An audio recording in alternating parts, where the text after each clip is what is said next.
नमस्कार विद्यार्थियों, एक बार पुनः जीएलसी बीकानेर यूट्यूब चैनल के भारतीय दंड संहिता विषय के व्याख्यान में आपका पुनः स्वागत है। आज हम दंड के विभिन्न सिद्धांतों का अध्ययन करेंगे। स्टूडेंट्स, न्याय प्रशासन में दांडिक न्याय प्रशासन भी शामिल है, अर्थात एक सभ्य समाज और सभ्य शासन व्यवस्था का ये अभिन्न अंग है कि न्याय प्रशासन की प्रणाली में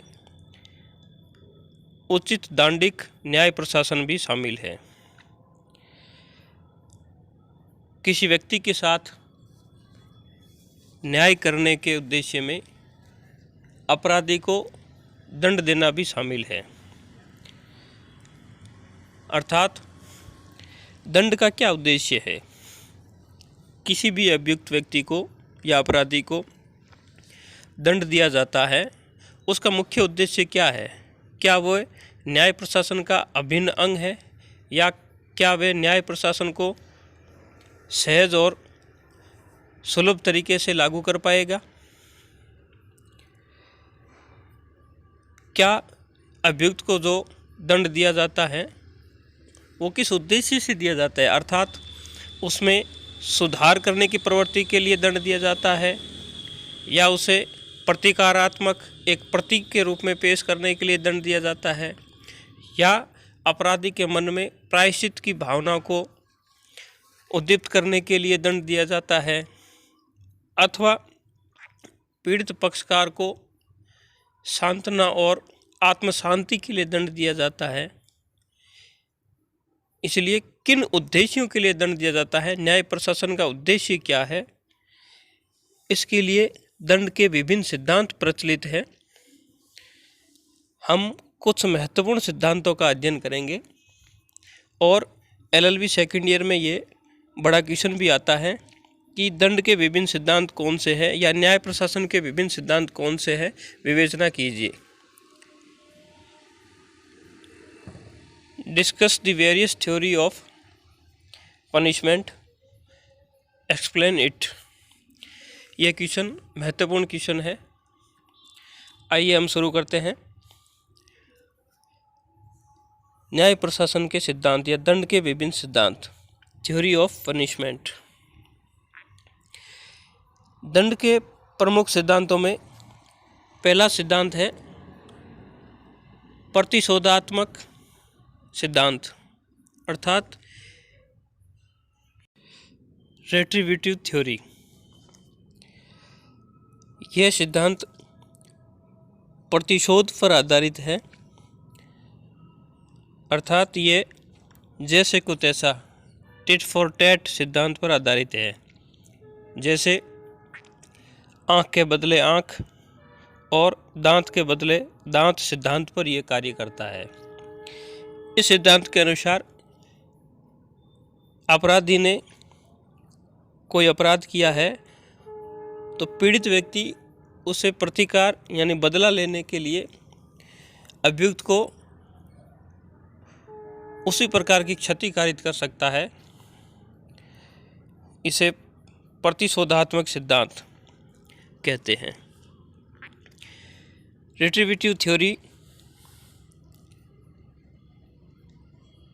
वर्तमान में प्रचलित नहीं है, क्योंकि यदि इस सिद्धांत को लागू किया जाए तो दांडिक प्रशासन में एक अनियमित श्रृंखला उत्पन्न हो जाएगी। अर्थात एक अपराध समाप्त हुआ और बदले में दूसरा अपराध और उत्पन्न हो जाएगा। फॉर एग्जाम्पल के लिए, यदि किसी व्यक्ति ने दूसरे व्यक्ति के साथ मारपीट की, अब यदि ये सिद्धांत लागू किया जाए तो वो व्यक्ति उस अभियुक्त के साथ में मारपीट करेगा, फिर उसके बाद में अभियुक्त पुनः मारपीट करेगा, तो एक दंड की नियमित श्रृंखला यानी अपराध की एक आगे से आगे बढ़ता जाएगा और उस अपराध का निदान नहीं होगा। तो प्रतिशोधात्मक सिद्धांत का तात्पर्य है बदले की भावना से अभियुक्त को दंड देना। यानी अभियुक्त ने जैसा अपराध किया है, पीड़ित व्यक्ति उसे उसी प्रकार के दंड से बदले की भावना से अपनी आत्मसंतुष्टि करता है। यह सिद्धांत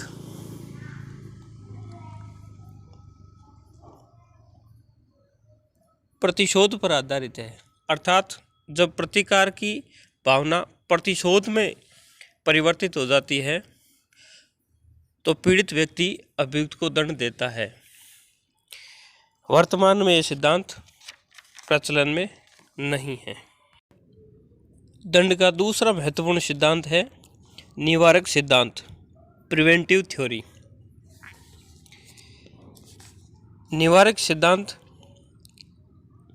ये इस सिद्धांत पर कार्य करता है कि निवारण उपचार से बेहतर है। इस सिद्धांत के अनुसार किसी भी व्यक्ति को अपराध करने से निवारित करना, यानी अपराध करने से रोकना ही निवारक सिद्धांत है। अर्थात कोई भी व्यक्ति जो अपराध करता है तो दो कंडीशन हो सकती है। पहला, अपराध करने से पूर्व, दूसरा अपराध करने के पश्चात। हम पहला लेते हैं अपराध करने से पूर्व।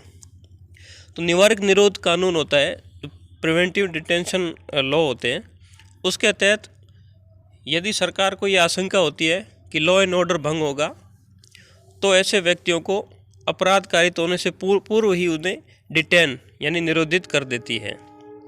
जैसे कोई जन आंदोलन होने वाला है तो उसके जो आंदोलन करता है उनको पहले से ही निरोध यानी डिटेन कर दिया जाता है ताकि उस अपराध को न किया जाए, अर्थात अपराधी को अक्षम बना दिया जाता है ताकि वो अपराध न करे।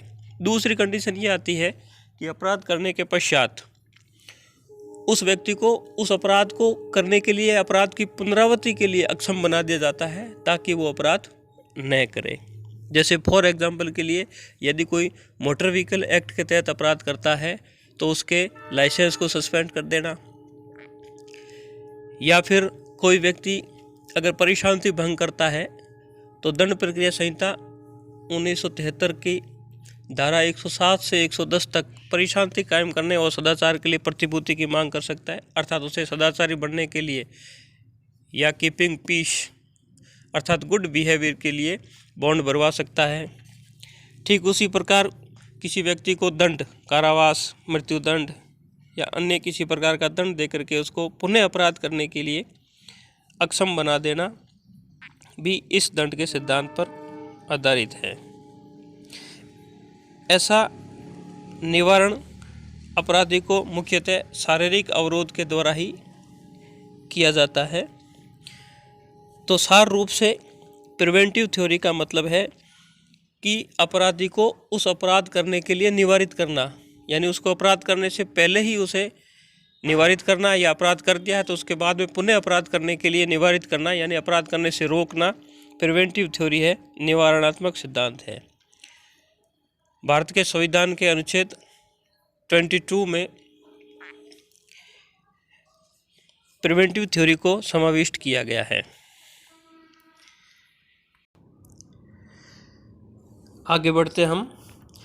दंड का तीसरा महत्वपूर्ण सिद्धांत है प्रतिकारात्मक सिद्धांत या भय प्रतिकारी सिद्धांत, अर्थात डेटरेंट थ्योरी। यह सिद्धांत इस थ्योरी पर कार्य करता है कि अपराधी के साथ साथ समाज में अन्य व्यक्तियों के मन में भी भय उत्पन्न किया जाए ताकि उन्हें ये आशंका उत्पन्न होती रहे कि यदि ऐसा अपराध किया तो हमें दंड के परिणाम भुगतने पड़ेंगे।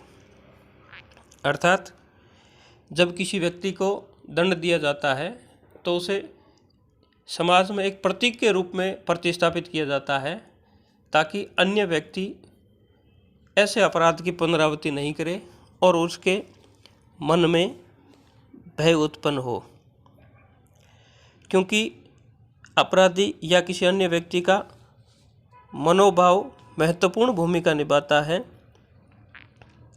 यदि किसी अपराधी को दंड दिया जाता है और उसे एक प्रतीक के रूप में, यानी सभी समाज के लोगों के प्रति या सभी समाज के व्यक्तियों के सामने दंड दिया जाता है तो उसके मस्तिष्क में एक भय उत्पन्न हो जाएगा। ऐसा भय किसी दंड के द्वारा या किसी कठोर निंदा या संपत्ति से वंचित करने के द्वारा या कोई शारीरिक कष्ट के द्वारा उत्पन्न हो सकता है। तो अन्य व्यक्तियों पर यह असर पड़ेगा कि यदि अपराध किया गया तो जिस प्रकार उस अपराधी को दंड दिया गया है उसी प्रकार हमें भी दंड मिलेगा। इसीलिए अपराध की पुनरावृत्ति नहीं होती है और ना ही नया अपराध होता है। प्रतिकारात्मक सिद्धांत का यानी डेटरेंट थ्योरी का मुख्य उदाहरण है सार्वजनिक फांसी। जैसे पुराने ज़माने में सार्वजनिक स्थान पर अभियुक्त को फांसी पर लटकाया जाता था। इसका मुख्य उद्देश्य था कि उसको एक प्रतीक के रूप में सिद्ध करना, ताकि अन्य व्यक्ति उस सार्वजनिक फांसी के दृश्य को देख करके मन में यह भय उत्पन्न हो जाए कि यदि हमारे द्वारा भी ऐसा अपराध किया गया तो हमें भी ये दंड के परिणाम भुगतने पड़ेंगे। यद्यपि भारत में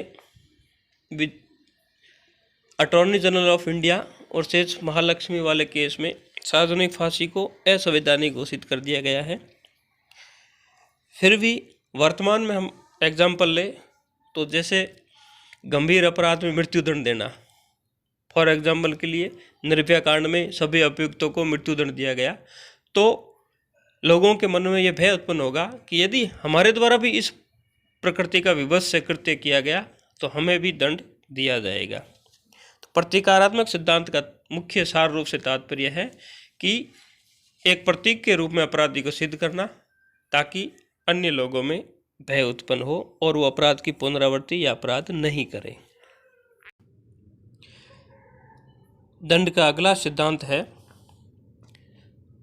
प्रायश्चित का सिद्धांत यानी एक्सपिएटरी थ्योरी।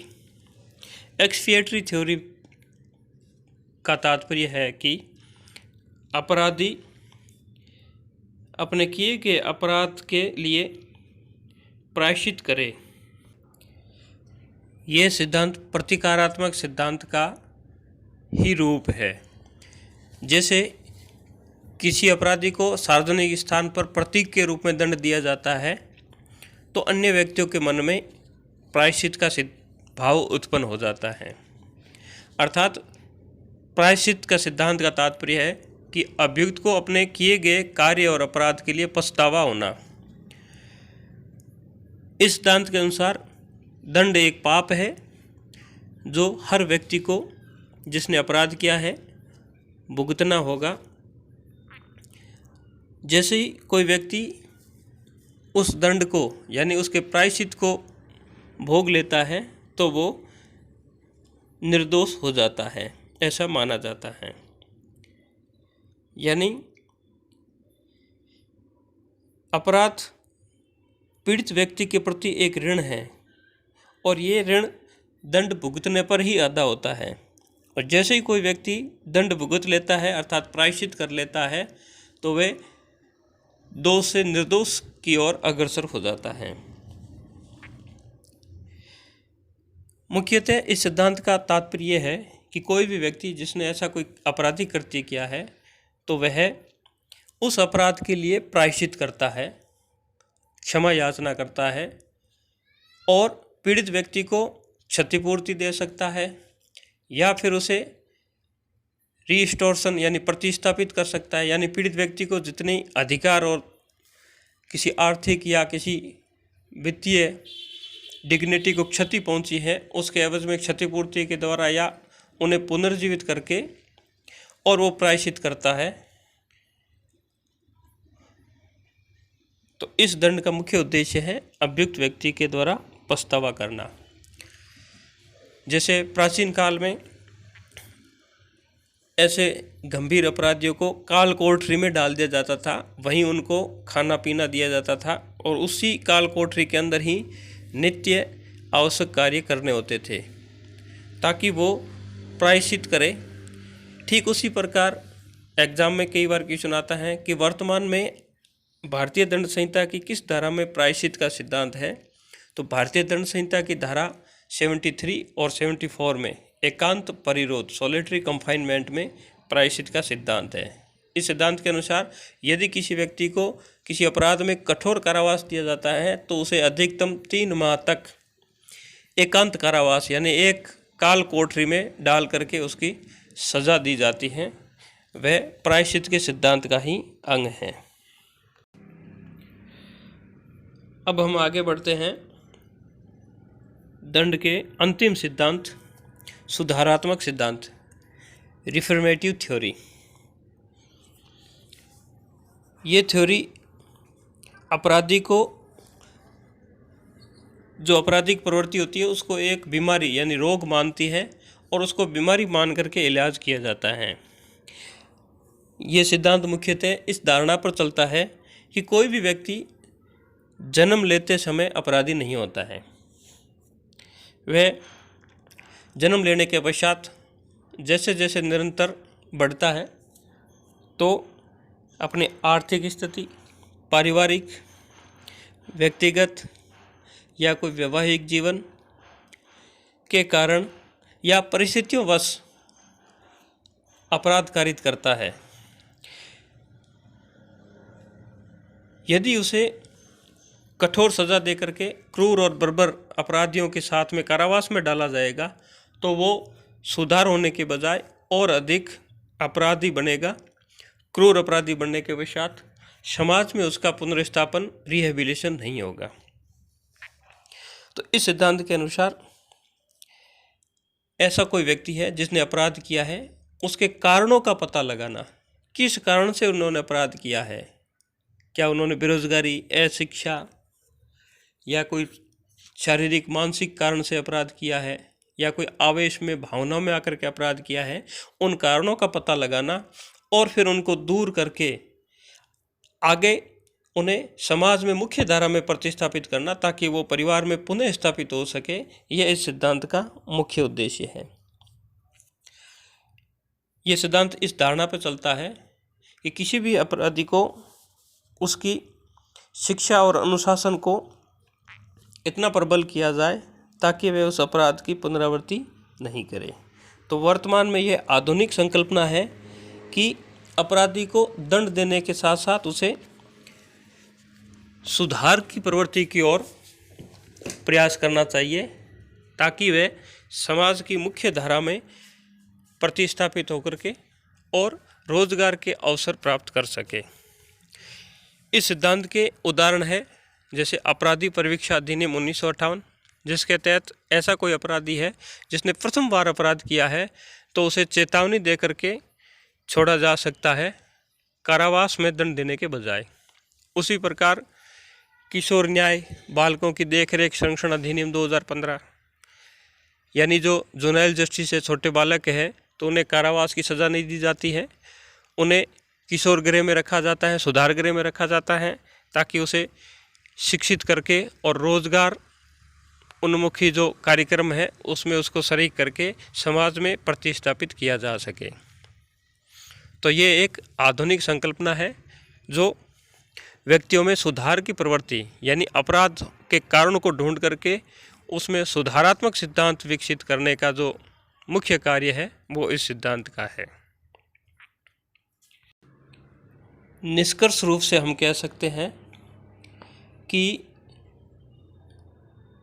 अपने जिन दंड के सिद्धांतों का अध्ययन किया गया था उन सिद्धांतों के अपने अपने गुण और दोष हैं। किसी एक सिद्धांत को परिपूर्ण और उसे प्रायोरिटी देना उचित नहीं है, क्योंकि दंड के सिद्धांत का मुख्य उद्देश्य है दंड में कमी लाना और समाज में सुधार करना। तो सभी सिद्धांतों का अपने अपने स्थान पर महत्व है, कोई भी एक सिद्धांत अपने आप में परिपूर्ण नहीं है। फॉर एग्जाम्पल के लिए निवारक सिद्धांत यानी किसी अपराधी को अपराध करने से पूर्व ही रोका जाना चाहिए, ये कुछ सीमा तक उचित है ताकि वे अपराध न हो, लेकिन केवल इसी सिद्धांत के आधार पर दंड नहीं दिया जा सकता।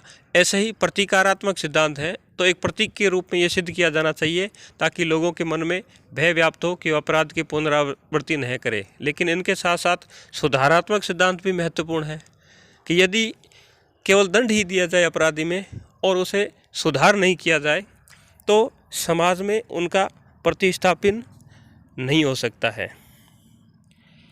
ठीक उसी प्रकार नैतिकता के आधार पर अपराधी के मन में प्रायश्चित की भावना भी उत्पन्न होनी चाहिए।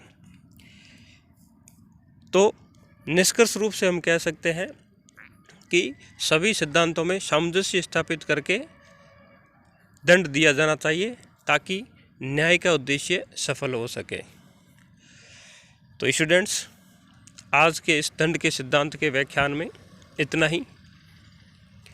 हम मिलते हैं नेक्स्ट वीडियो में। धन्यवाद। Thank you.